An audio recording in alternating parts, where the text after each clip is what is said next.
Hey, ce mois de février n'a pas été exceptionnel pour les marchés américains. En revanche, il s'agit probablement de la meilleure performance de mon portefeuille qui est composé de 8 actions.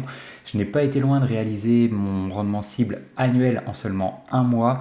Donc je vais te présenter les performances de mon portefeuille ainsi que celles du S&P 500 par rapport au mois précédent. On jettera un rapide coup d'œil aux différentes positions afin de voir celles qui sont à la traîne par rapport au marché et celles qui le superforment. Et enfin, je te dévoilerai dans quelle action je vais investir les 250 € de ce mois-ci. Moi, c'est Max et sur cette chaîne, je t'aide à mieux comprendre les marchés boursiers. C'est parti. Alors, je sais pas si tu te rappelles, mais le mois dernier, on a fêté l'anniversaire des 1 an de ce portefeuille et on peut dire que les résultats étaient mitigés, voire pas bons du tout. J'ai créé ce portefeuille dans un seul but. Vous prouvez qu'il est possible de battre le marché, donc un indice comme le S&P 500, et je me suis fixé un second objectif qui est de réaliser un rendement annualisé d'au minimum 12%. Après un an d'investissement, mon portefeuille affichait une moins-value de 0,6%.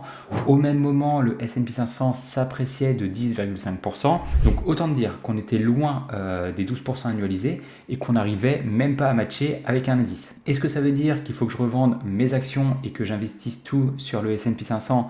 Eh bien non, vous ne pouvez pas conclure quoi que ce soit au bout d'un an d'investissement parce qu'en fait il s'agit d'une période trop courte. Il faut attendre au minimum 4 voire 5 années. Et s'il faut attendre aussi longtemps, c'est parce que les actifs boursiers sont volatiles. Ce qui veut dire qu'à court terme, une action est très rarement correctement évaluée. Elle peut bien être, par exemple, surévaluée à un instant T et devenir sous-évaluée quelques semaines ou mois plus tard. En revanche, le temps la ramènera toujours à l'endroit où elle doit être.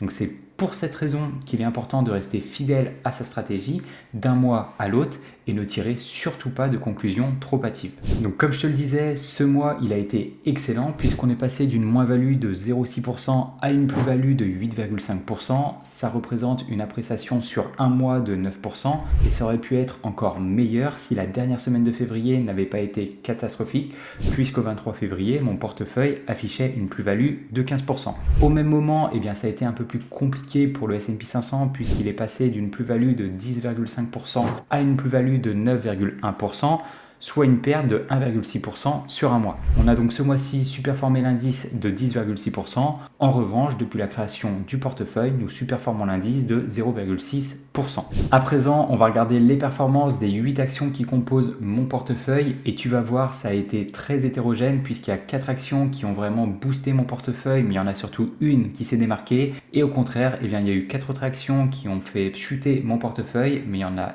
une principalement qui l'a fait dégringoler. Juste avant de passer en revue ces 8 actions, je t'invite à t'abonner à la chaîne afin de rejoindre cette communauté d'investisseurs performants et ne pas louper mes prochaines vidéos. Et on commence avec la plus forte moins-value de mon portefeuille. Il s'agit d'Adcore. L'action s'échangeait à un peu plus de 81 $ et récemment elle est passée sous la barre des 62 $. Elle a donc quasiment perdu 25% sur un mois. Elle représente ma 5e plus grosse position et affiche une moins-value de 37%. La seconde plus forte moins-value est attribuée à Enphase. Elle a commencé le mois à 62 $ pour terminer à 57 $, ce qui représente une moins-value de 8% sur un mois. Elle se positionne en 6e position dans mon portefeuille et affiche une moins-value de 15%.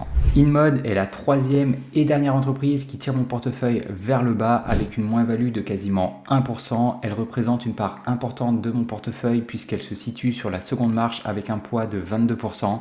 Au cours du mois de février, l'action s'est appréciée de 9% en passant d'un prix de 17,21 $ à 18,72 $. La première entreprise qui affiche une plus-value est Medpace Holdings. Il s'agit de ma plus petite position puisqu'elle n'occupe qu'à peine 2% de mon portefeuille. Elle est en plus-value de quasiment 3% mais a affiché une perte d'un peu plus de 6% sur le mois. Récemment, l'entreprise a dévoilé ses résultats mais surtout ses perspectives pour l'année 2025 et on peut dire qu'elle a déçu les investisseurs. Elle prévoit une faible croissance de son chiffre d'affaires aux alentours des 2,5%, là où les investisseurs tablaient sur une croissance au-delà des 10%.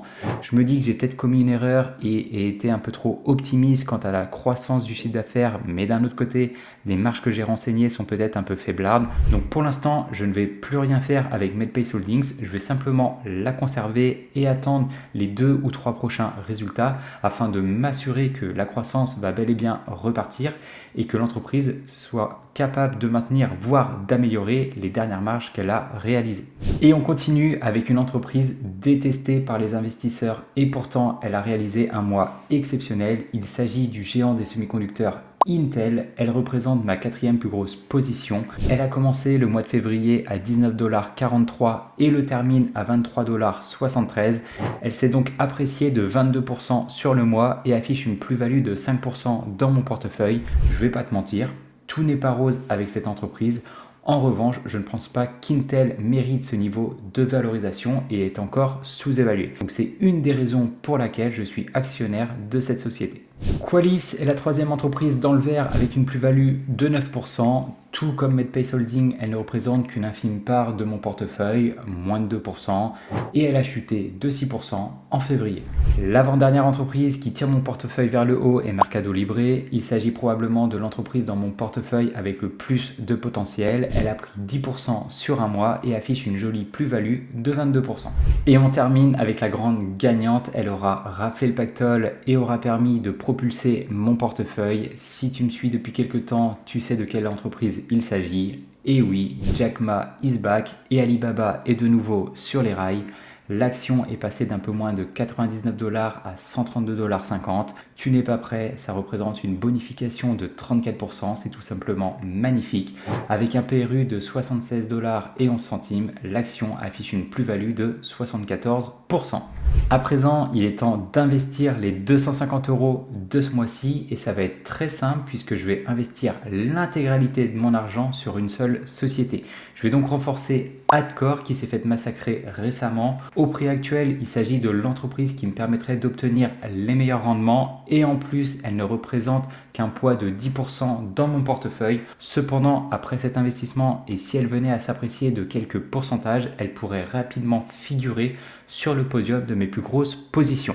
L'année 2025 risque d'être compliquée avec des prévisions baissières du chiffre d'affaires mais aussi des marges sous pression. En réalisant sur les 10 prochaines années ces estimations qui je le pense ne semblent pas déconnantes, on peut voir que l'action semble sous-évaluée à 61$ et qu'il serait possible de réaliser des rendements annualisés compris entre 17 et 33% en fonction des estimations choisies. Merci d'avoir regardé la vidéo. Si tu ne l'as pas encore vue, j'ai analysé la meilleure entreprise du luxe éligible au PEA. Elle est juste là. Dans tous les cas, nous on se retrouve dans une prochaine vidéo. Ciao!